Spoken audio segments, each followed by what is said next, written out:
น้องลินพายเร็วหรือว่าน้ำมันแบบเชี่ยวอ่ะทั้งสองเลยเหรออุ้ยน้ำเชี่ยวมากน้องลินลงน้ำน้องลินเ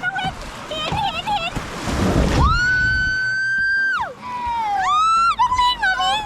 มามีกลัวน้องลินเห็นน้องลิน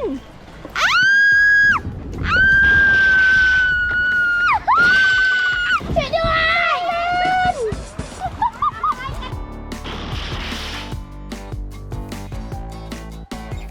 เขาไม่ชนเราอ่ะ